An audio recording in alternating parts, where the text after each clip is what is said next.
Good morning, students. Today we are going to discuss a new topic in company law. It is known as rule in Foss versus Harbottle.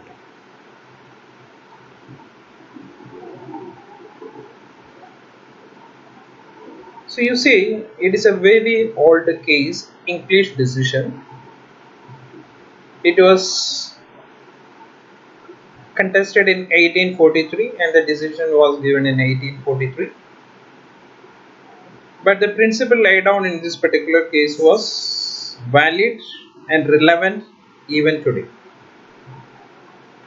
And the principle laid down in this particular case is a democratic principle which is known as rule of majority. In democracy, we know that the majority rules.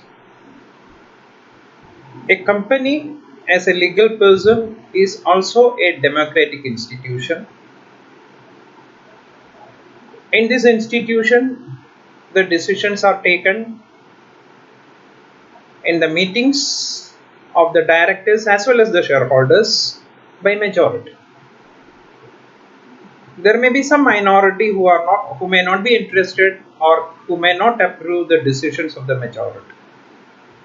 So in many cases the issue before the court was, can the minority challenge the decisions of the majority? So in this particular case also the same issue happened. A decision was taken in a duly convened meeting of a company, but there are two directors who are not interested or who are against this particular decision, who challenged this particular decision in this particular case. So the court is bound to decide whether the minority can challenge the decision taken in a meeting in a company by a majority shareholders. So in this particular case, the court laid down that if the resolution of a majority is passed at a duly convened meeting upon a matter which the company is legally competent to deal, it is binding upon the minority. If such a decision is taken, the court will not interfere to protect the minority against the consequences of the resolution. That is, if a decision is taken by a majority in a duly convened meeting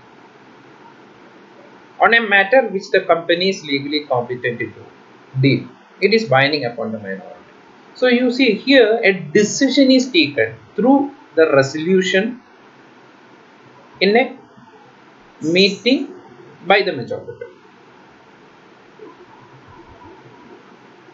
And if such a decision is taken by the majority, then it is binding upon the minority. So if a decision is taken in a company meeting, it may be a directors meeting or it may be shareholders meeting. Normally these types of issues will crop up in shareholders meeting.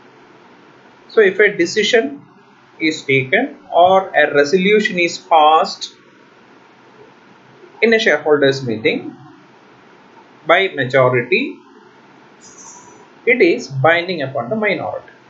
So that is the rule of majority laid down in Foss versus Harbottle case. So you see there are two conditions to be satisfied for application of this particular doctrine. First condition is that it should be a duly convened meeting. Duly convened meeting means there are certain requisites for a valid meeting. That is, it should be convened after giving proper notice. It should be convened by the proper authority, and there are certain formalities connected with the meeting which is required to be fulfilled, like quorum is to be maintained, minutes is to be kept, the proceedings is to be managed according to the accepted principles, etc. So this particular doctrine is applicable only when this particular meeting is in a duly convened meeting. And the second condition is that the decision taken or the resolution passed in the meeting should be on a subject which the company is legally competent to deal with, which means that it should be an intra-virus decision that is within the powers of the company.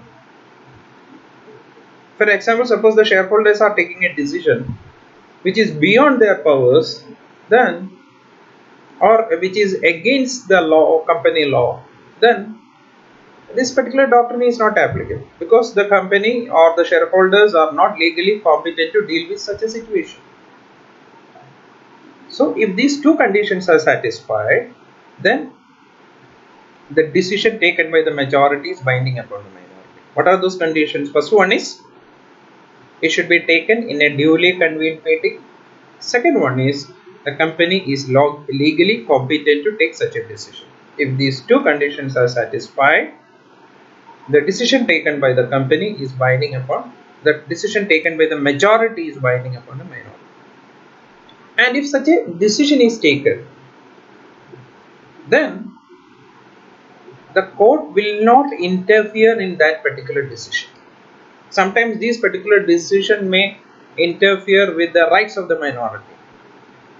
So in this particular case, as I already pointed out, it is binding upon the minority and hence the court will not interfere to protect the minority.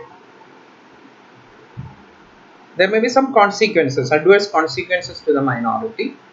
If any adverse consequences are there, then there is no remedy for the minority. They cannot go to the court because it is taken by the majority in a duly convened meeting on a particular subject in which the company is legally competent to do. So this is a very important decision given by the English court in Foss versus Harbottle. That is the rule of majority.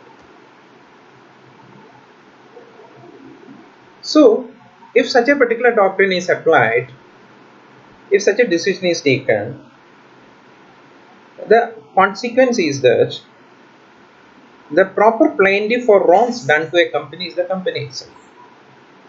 That is the question here is whether a company can go to the court against the rule of majority. But we can see that if a wrong is committed against a company, the proper person to approach the court is that company itself. If the company wants to go to the court, it should take a decision and it should be taken by the majority. And the company can act only through its majority. So a minority shareholder cannot act on behalf of the company.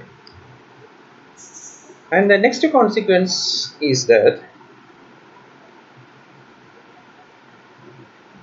it is a business organization and normally the court will not interfere in the administration of the company at the instance of the shareholder. Because if the court decides to interfere in the administration of the company on the basis of the instance or on the basis of a petition moved by the shareholders, then what is the result? In reality, it will result in the collapse of the administration of the company, because whatever decision is taken in the company, there may be some person who is not satisfied with the decision. There may be some shareholder who is not interested in that particular decision, who will certainly go to the court and it will lag in the course and the administration of the company will collapse. So when this particular doctrine is applied, the court will not interfere in the administration of a company at the